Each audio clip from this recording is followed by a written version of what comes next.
Welcome. Good evening to most. I know it's 6 p.m. Central Time, 7 p.m. for our Eastern listeners. First off, guys, that was my band that came up with that jingle. So that was pretty awesome. Pretty proud of that. I'm joking. I don't have the musical bone in my body. Well, hey, for everyone joining us, thank you. I know it's late. I wanted to do a quick episode when I had the availability of these two guys, good friends of mine, to talk about a little perspective in an age where people think things are going so wrong. You know, we've heard it. You see it in social media, people bagging on America, saying, hey, this is a horrible country. And they're entitled to their perspectives. I get it. We're all shaped by our perspectives. But you're talking with two men who have suffered career-ending injuries, one to a greater extent. They've been in third world countries. They have much different perspectives. And I think in the wake of COVID, in the elections where we see people pulling apart and trying to identify differences rather than their commonalities, that a little perspective is necessary. Some people will want to hear it. Others, quite frankly, are closed-minded and they won't. But gentlemen, I don't want to introduce you. I want you to take the pleasure of introducing yourselves. We'll start with Dean Stott. Dean's part of the Talent War Group. You've heard from him before. But Dean, for the new listeners, give us a little about your background. Yeah, so thank you, Mike. So obviously part of the Talent War Group. I'm obviously, by my accent, I'm from the UK. So I served with UK Special Forces and I spent 16 years in the military serving with the Special Boat Service. And unfortunately, I wanted to carry on my career to my full 22, but that was shortened due to a parachuting accident, which we'll probably chat on. But that's myself. And I've now recently, during COVID, moved myself and my family over to California. Of all places, Dean, I wish you had called me. I would have gotten you to Texas. Paul's actually staying with me for a short while. But Paul, what do you tell the audience about who you are? Australian. Once again, we've got another accent. I joined the Army Airborne in 2001. And then after a few years of serving, I transferred into the Navy clearance divers, looking for a little bit more adventure, a little bit more of a challenge, and did that for a few years. And then while conducting counter-terrorism training in Sydney Harbour, a bull shark grabbed me by my hand and leg and decided it wanted them more than I did. So yeah, that kind of threw a spanner in the works of my career, nearly killed me. But with practice resilience and patience and perseverance, I managed to get back to work for 3 years as an instructor, and then ended up getting out of the military in 2012. So, guys, you're no stranger to adversity, and I'm not saying that we as human beings are not going through it right now with COVID. I know a lot of people that haven't been in adverse environments. We all know better than anyone, adversity reveals character. It doesn't build it. You guys suffered after dedicating a good portion of your adult lives to a profession, the warrior profession. All of a sudden, it stopped. there was one incident and it stopped. Talk about your mindset when that happened, because I know you guys are resilient more so than 99% of the humans I've met, but there must have been a process that you worked through. One, you probably went into depression. I don't want to speak for you, but eventually you had to come out of that state and identify what you were no longer capable of doing, but what you were capable of doing. Dean, why don't we start with you, man? Yeah, so just to listen, so I had a parachute accident, and everyone had the assumption it was on the landing. In fact, it was actually on the exit. So I tore my ACL, my MCL, my lateral meniscus, my hamstring, my calf, and my quadricep. But it was 2 weeks before another deployment to Afghanistan, and my first concern was I'm not going with my friends, and that was the case. I went back to UK, and my friends went on to deployment. I didn't plan on leaving the military. Normally, if you plan on leaving the military, there's a transition period, almost like 2 years. So I went from, thinking I was deploying to Afghanistan again with my friends to actually, no, you're now leaving the military. You touched on depression then. I didn't know it at the time, but now on reflection, what I was going through was an identity crisis. You've gone from working in a tight-knit unit, working with like-minded individuals, knowing what you're doing day in, day out for the next 10 years to where do I now fit in society? I spent 16 years in the military. I mean, the 17 years before that, growing up, I was in the military environment as well. A lot of what I did identify quickly, and my wife put me straight on this. I was very quick to blame others. I was blaming the civilian community, that they didn't understand the way I operated. But in fact, there's nothing wrong with the civilian sector. It's us that are unique, and we need to fit into their world. So I picked up quite quickly, actually, is that I need to fit in to this new world. I couldn't run anymore.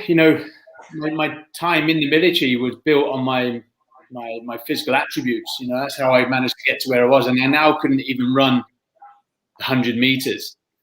But for me, my main effort was how to support the family. I went on and worked in the private security sector. I had a great career in that. But sport-wise, I knew I had it mentally. I knew I had the mental capacity. I had the attributes. I just needed to transfer that energy into something else. I couldn't run anymore, so that door shut. What can I do? Where can I focus this energy? And then that's how I then decided to go do a bike ride and everything else. So yes, there's things that are blocked off, but it doesn't mean all avenues are blocked off. You just focus those energies into other avenues. It is hard, and Paul will no doubt, obviously, with his injuries, will explain it. It is difficult at the beginning. You think, that's it, my life's over. There's nothing I can do. How can I contribute? How can I do anything else? But there is a light at the end of that tunnel. For me, my first, obviously, thankful I wasn't killed and my leg wasn't taken completely off. So I have to obviously, be thankful for that. But, where can I now make a positive impact on someone else? Yeah, Dean, you brought up a good point about the lack of socialization right now. Because one, I know the UK is completely locked down. Paul, is Australia completely locked down to that degree right now, or is it? No, it's doing pretty well, actually. I've done a great job with the 2-week quarantine, and I think it's opening up. I don't really feel like I've heard much about blossoming cases anymore. So I guess I'll find out soon, because I've got to fly back in next week and go and shoot for Shark Week. So it'll be interesting. That isolation can really put people into a downward spiral when you feel you don't have a support network. And yeah. We all know when you leave something like the SOFT community, the Special Operations community, which is one of the tightest support networks you ever have, all of a sudden you're a civilian. That's hard to deal with. Paul, you, to a greater extent, had a severe injury. I know the recovery process was hellacious. Talk a little about your experiences from how your mindset evolved through that. I think the first thing that helped me the most was the fact that I didn't blame anyone else. I didn't blame the shark. It was just a shark doing sharky stuff in the ocean, and I chose this path. I chose this career, and I lived an inherently dangerous life, riding motorcycles, jumping out of aircraft, playing with bombs underwater. So you can't choose a path like that and then get upset when something goes wrong. But literally the worst day of my life. But I knew that slippery slope into depression and self-pity and why me would be very hard to drag myself out of. So I made the conscious decision to not allow myself to start down that slippery slope. And I realized that I didn't have a lot to offer the world as a civilian. And so really my only option was to fight tooth and nail to stay in the military. And, you know, a lot of people didn't believe it. A lot of the time I didn't believe it, but that was the goal. That was the big impossible dream. And so how do you achieve those? You put plans in place, you set goals and challenges, little things. I had to learn how to use my body again. I had to learn how to live. I had to learn how to deal with the emotional struggles, like people staring at me and being judged everywhere I went. And so I just followed it very simply. Make a goal, make a challenge, do your best to achieve that goal. And sometimes I succeeded, sometimes I didn't, sometimes I couldn't sleep, sometimes I cried myself to sleep more nights than I can even tell you. But when I woke up the next day, the goals and challenges were still there, because all I wanted to do was go back to work. And that laser-like focus that was trained into me assisted in that purpose. And you know, I pulled it off within 6 months, went back to work, but I had to pivot because I couldn't go to the teams. And so I had to go and become an instructor. I never wanted to teach at the dive school. I wanted to be the guy on scuba, the mixed gas, diving on bombs, jumping out of aircraft. But we don't always get what we want. And I really saw this just as a stepping stone onto whatever was going to come next. So that was very challenging 3 years to deal with that and not know what direction my life was going to go in. And like you both were saying before, eventually I had to leave, and that umbilical was just brutally cut, and all of a sudden you're on your own. And that was big and scary, you know, and your whole career gone, your work security gone. But there's no other option but to do your best in everything that you're doing. You can't worry about what you've lost. Like Dean, I couldn't run anymore. I had to end up getting a blade. I really don't like running the blade. And I used to I could run a marathon without even training. So I didn't get upset about it. I just pivot and I find another way to fill that gap. So, you know, I love how you guys brought up, it's almost like an identity crisis. It's not almost, it's an identity crisis. You're following one path, and then all of a sudden it just stops. I don't know if it's more difficult to gradually come off that path or just to have it taken away from you right away. But, you know, again, people ask me, like, hey, what do you think normal people do? I'm like, I don't know. I'm not normal. I've never surrounded myself with normal people. I'm not saying that to be derogatory towards others. But for our fellow citizens, I mean, COVID is a bit of an identity crisis.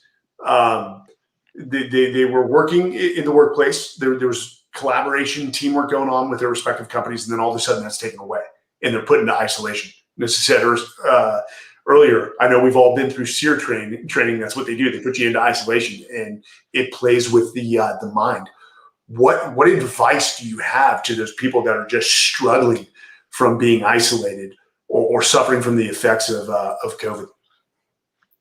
I think for me is, you know, we've touched on it, you know, have a plan. You know, we always know this is not be here forever. What I've noticed over COVID is how people have adapted to change. You know, you're now going to have to get out of your comfort zone, look at other ways of being able to do things.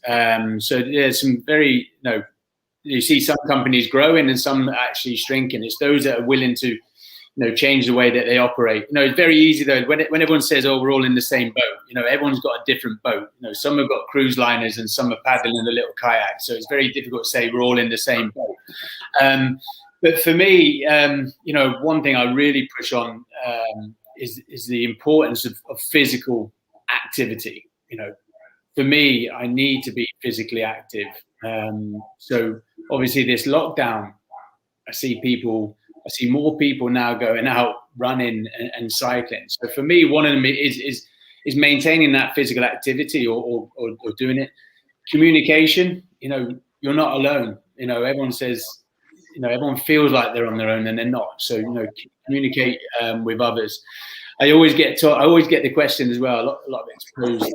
You guys in the military, you got any top tips? Yeah, but when I was in the military on ops, I didn't have my wife and kids with me. This is still new to me, to us, COVID. But we can sort of take from experience we've had before and try and bring it into this.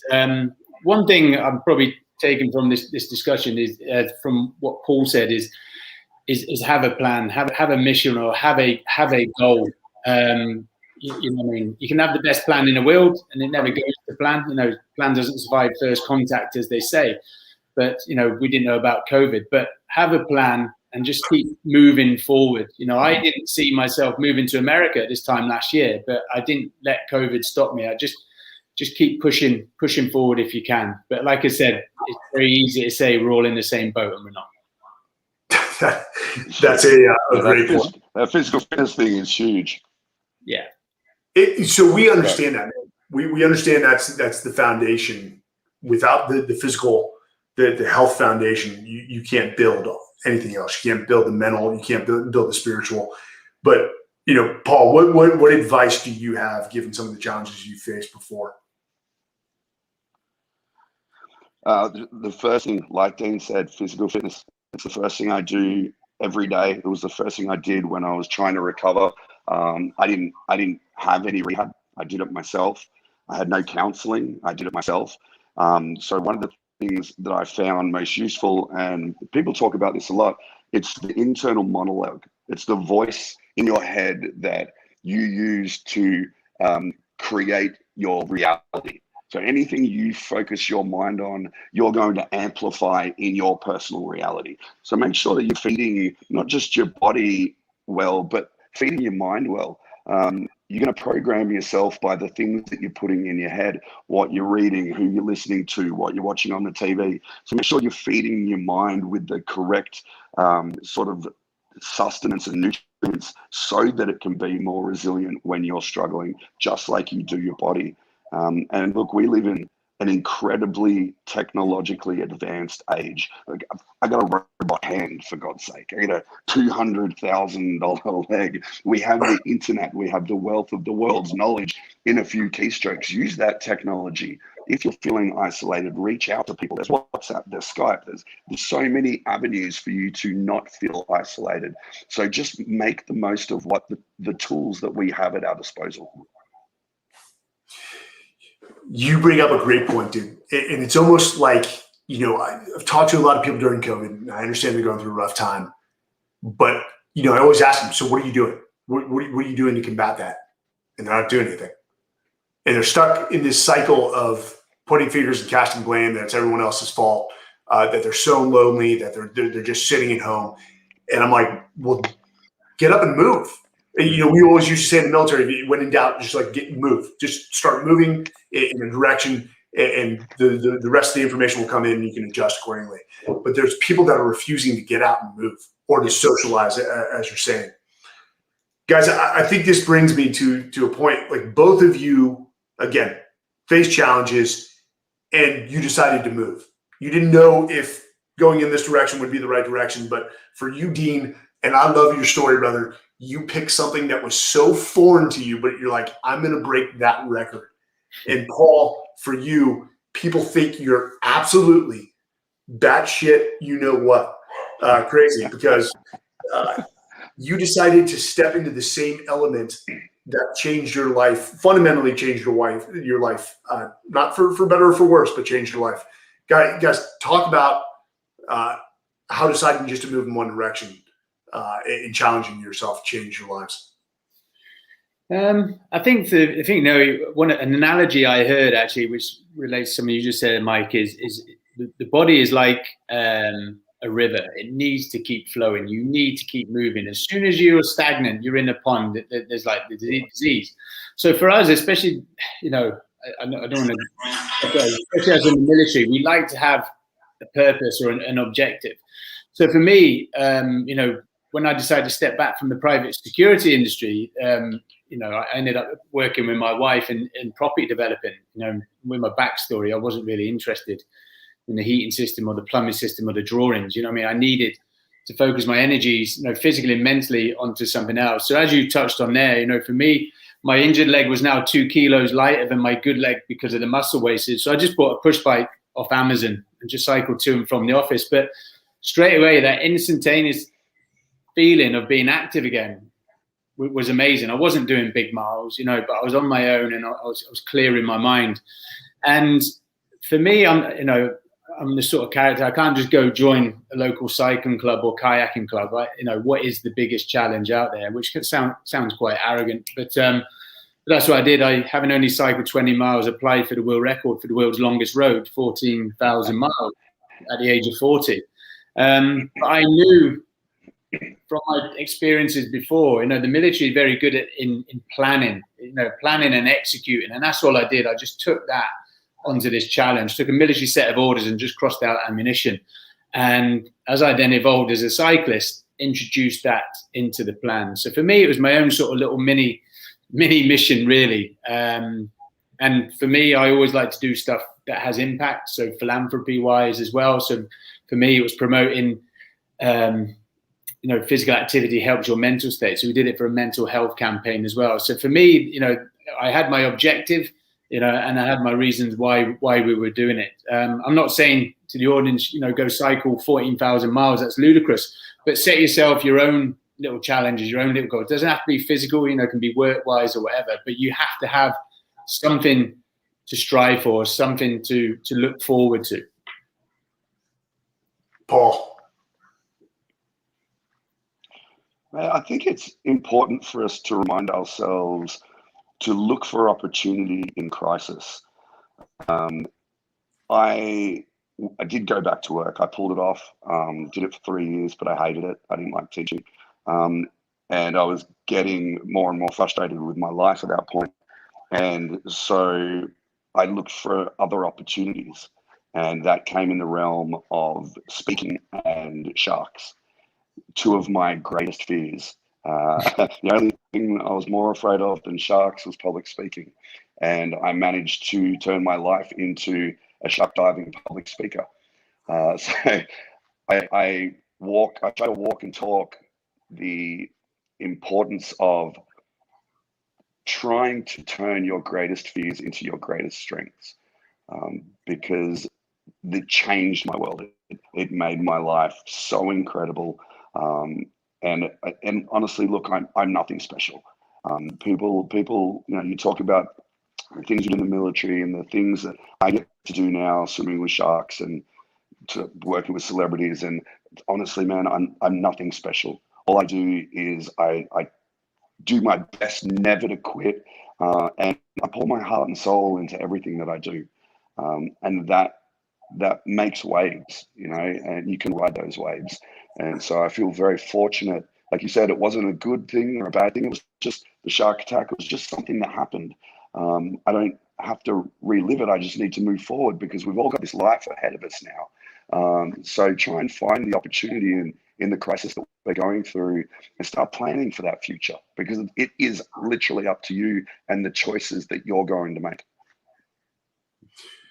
That's some invaluable guidance, guys. I hope people are listening. I hope they're open to the feedback. The one thing I don't want to think people thinking is that, Dean, you said it. You picked a big challenge, but you also set yourself up for small victories. If you could make it one day in 60 miles, that was a victory. I see a lot of people just don't understand how to go through that process.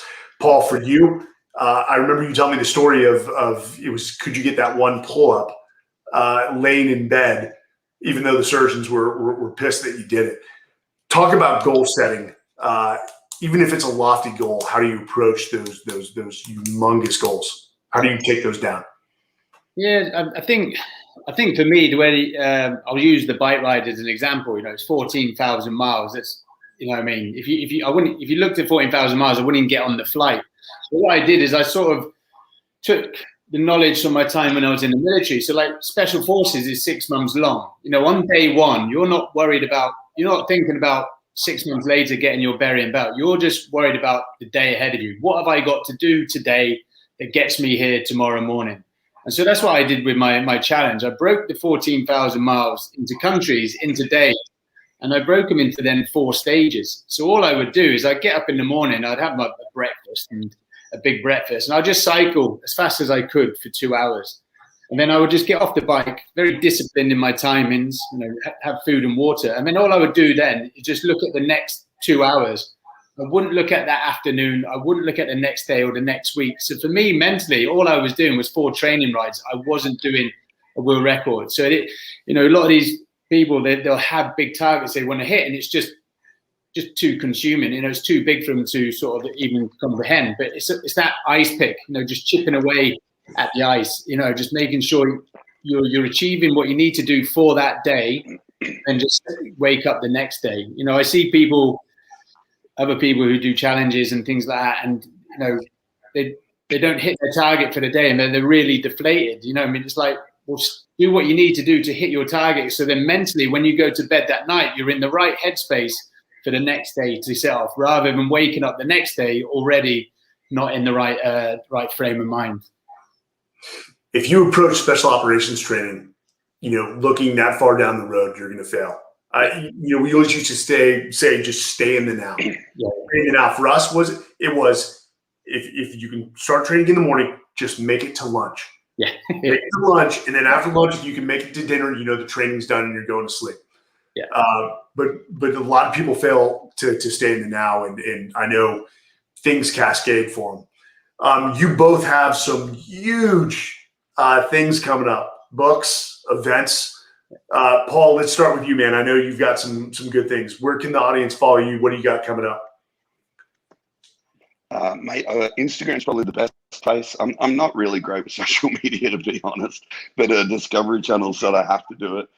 So I'm usually just on Instagram, and I've got a new book coming out. It's a rehash of the first book that was never released in America, and Penguin won't reprint it. So I rewrote it with our mutual friend Geraint Jones from the Veteran State of Mind podcast. And I got to add all of the 8 years that I've lived since the last book finished. So that's going to be coming out hopefully at the end of my birthday. It's going to be called Uncaged.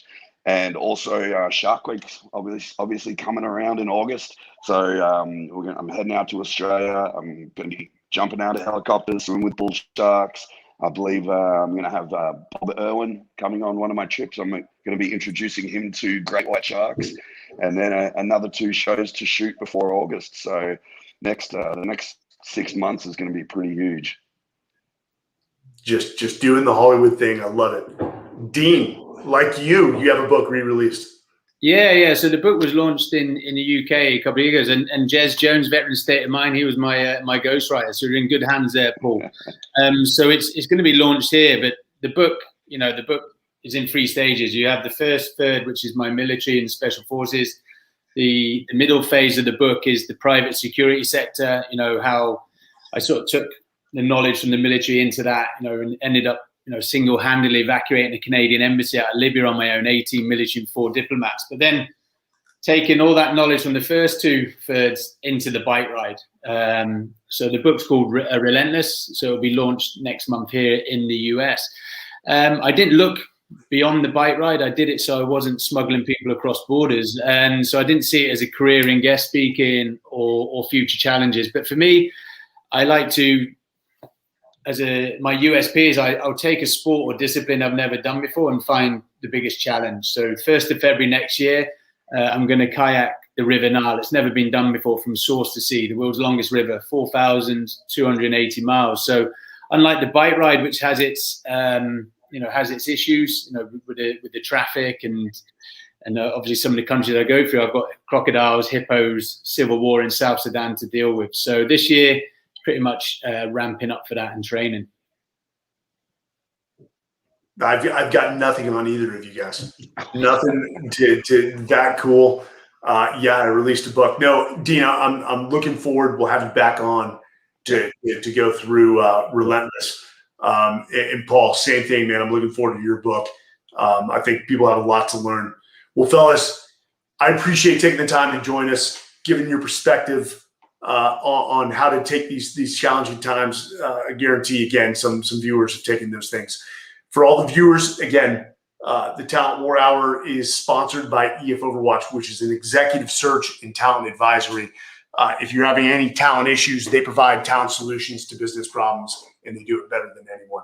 So thank you. Thank you for stepping away from your families or your workouts or your dinner to join us for a few minutes to talk about perspective in challenging times. Everyone have a safe night and take care. All right, out here.